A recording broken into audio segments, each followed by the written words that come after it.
Welcome to Brooker Bonsai, and today we're going to be looking at my Scots pine. This will eventually be a Literati. It's coming up to mid to end of September, so all the trees are now moving into their kind of autumn period. And you can see here on the Scots pine that a few of the older needles are yellowing and starting to fall off. So the tree is beginning to go into dormancy now. This tree was repotted this year, and I took quite a substantial amount of roots off. However, the tree's responded really well, and we've seen some nice growth up top here from this year. You can see here how vigorous it was last year. We got all of this growth from here to here, so I knew that the tree had a lot of energy in it and it was safe to repot, so I've done that. With this being a Literati, the actual trunk itself is probably going to be this branch in the longer term, and my plan is to kill off this top branch and this bottom branch before the next spring. So I'll probably do this just before spring comes, so probably around February time. And what I'll do is just kind of gin these branches. So for this video, all we're going to do is remove some of these old needles because they're actually blocking light getting to my new leader that I want in the long term. And then just repositioning these branches so that when I do gin them next year, that they're in a really good place and they all flow in the right direction. So I'm really distracted because a giant spider's just caught a fly. I'll show you guys that.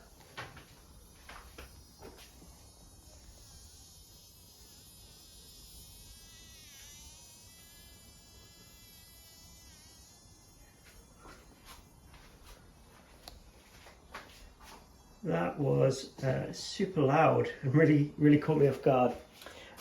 So we're going to zoom in now and we're going to begin kind of pruning all of these old needles off, and then we'll begin to wrap and raffia and wire these trunks here. So you can see here these are all old needles, and these are this year's needles moving up.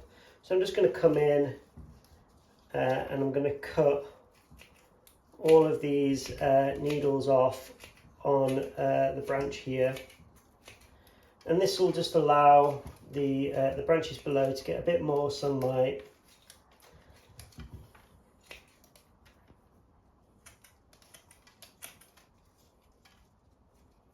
Because we don't want them getting weak and the tree rejecting them.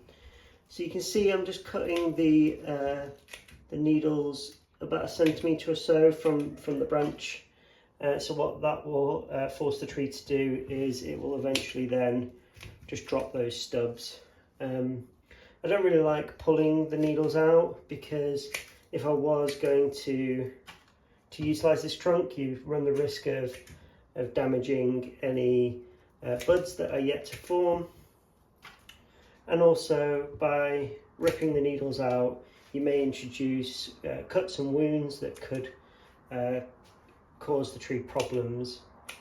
So this is just a nice safe way to ensure that the tree doesn't get any infections and you're not damaging any buds that you might want to keep. I'm also going to remove this moss. We don't need this. We're going into winter, it's going to be very wet. And it also gives the opportunity for insects to create nests. So I'm just going to remove that. I can see that the tree has filled the pot with roots as well. There's lots of really big thick roots. Let's zoom in so you can take a look. You can see that there, we've got a really nice root. So I want to make sure that I just dress that before I put the tree out, because the cold weather and access to air could cause it to die. So we've now removed all of the needles from the trunk. I'm going to leave the needles on these smaller branches here just so that it doesn't weaken them any further. And now what I want to do is bend both of these branches so they face that way, away from the tree, so when I come to gym them later, you know, it gives that impression of a tree being battered by the elements. So to do that, I'll need to get some raffia, and I'll walk you through that process now. Raffia here, it's this like straw-like stuff. What I want to do is group it all together and create these organised long strands. And then what I'll do once I've got these strands is that I'll leave them to soak in some water, and then that will allow me to then tie them around the tree branch and bend it without running the risk of damaging or breaking the branch itself.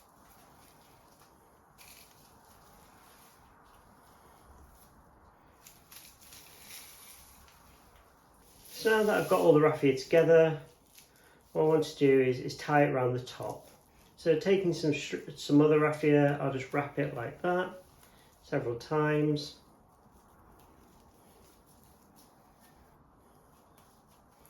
And then tie the raffia together.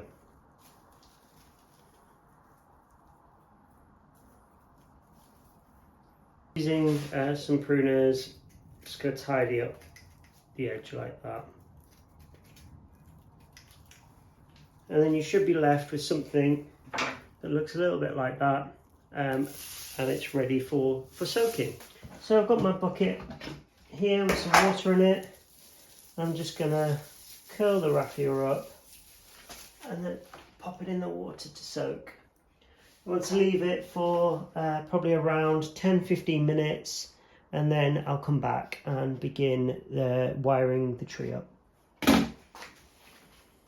Now the raffia has all been soaked, it's time to wrap it around the trunk. So let's zoom you in and take a good look at that now. So you can see here, when I'm putting the raffia on, I'm avoiding any of the buds, and I'm going to tuck the raffia inside itself so that when I wrap it around again, it doesn't need tying. It's nice and secure. You can see that.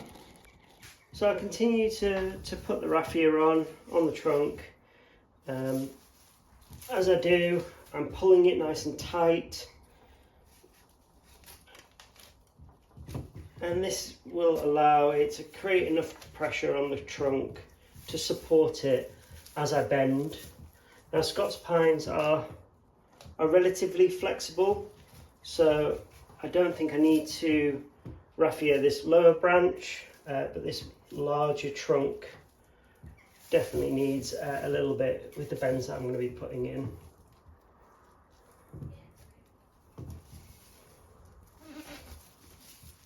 So I continue to work my way around the tree and up into the branches above.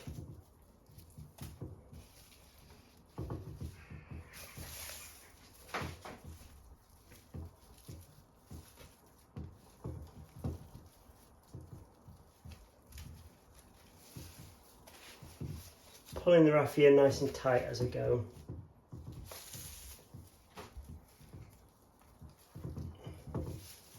Now this is going to disturb the roots, so I just want to make sure once I finish this procedure that the tree goes back out on the bench, and if we do get some extra hot sunny days, which I think they're all behind us now, that I'll put it in the shade as not to stress the tree out.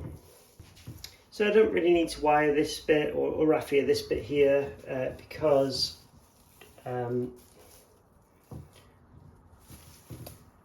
I'll probably be ginning that and that will be removed. So to tie it off, you want to split the raffia into two, fold them over each other like that, take one round,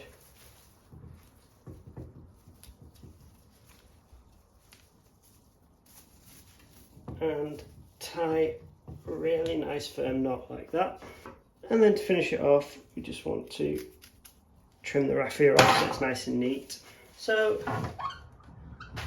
now that that's kind of all raffiaed up, it's time to wire it next.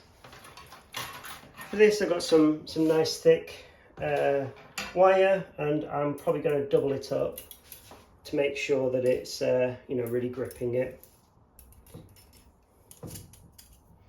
Again, being very mindful of the buds on the lower trunk, as this is where my tree will be eventually. I'll come in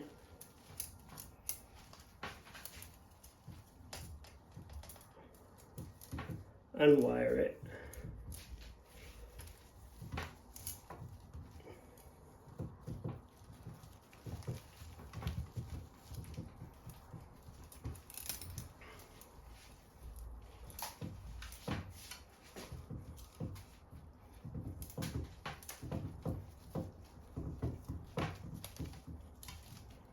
Doubling the wire up like this will make it extra strong. Depending on how the tree responds, I may need to consider additional wire, but I think we should be okay. The advantage of doing it this time of year is that I don't need to worry about any of the wire cutting in, and that when spring rolls around, I can let it bite in a little bit and then remove it. So this first bit's wired up, and we're probably going to turn the branch so it faces outwards like that. And next I'm going to focus on wiring up this smaller branch at the bottom.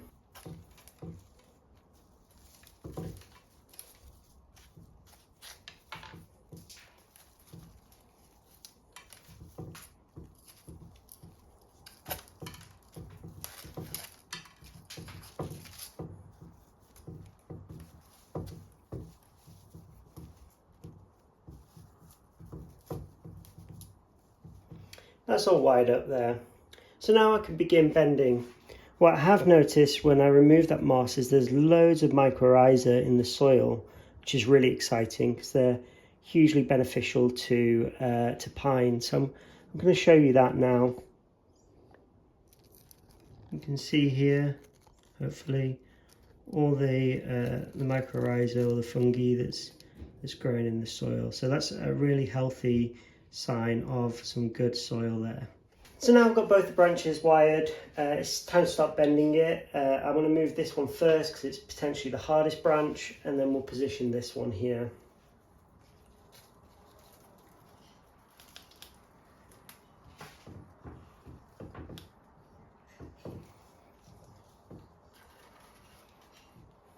This branch here is bouncing back, so I'm going to add another run of wire on it. When doubling up on the wire, you need to make sure you get the wire very parallel and close to each other. If you don't, it doesn't really work and can sometimes act like a spring, pushing the branch out rather than locking it in place. So I'm just wiring this in now and making sure it runs along the wire I've already laid in place.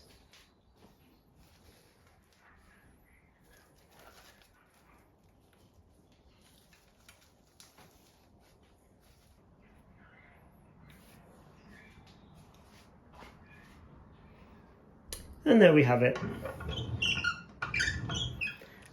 So that's now all wired up, ready for winter. What I want to do is just lay down some of that top dressing on the soil here just to protect the roots and give it a good watering. So this is just my used soil mix, which is a combination of perlite, acadama, and also some lava rock. And I'm just placing a thin layer on the top just to keep those roots protected over winter. So that's the tree all wired up. We've got some really interesting movement here in the trunk. I think it's come on really nicely. I actually quite like this trunk now, and I'm leaning towards keeping it. So I'll see how I feel in spring. but I'll definitely be removing this or ginning this bottom branch once it's had time to set. So that's all for today on the video. Thank you for watching. If you've enjoyed this content, make sure to give us a like and don't forget to subscribe, and look forward to seeing you in the next one.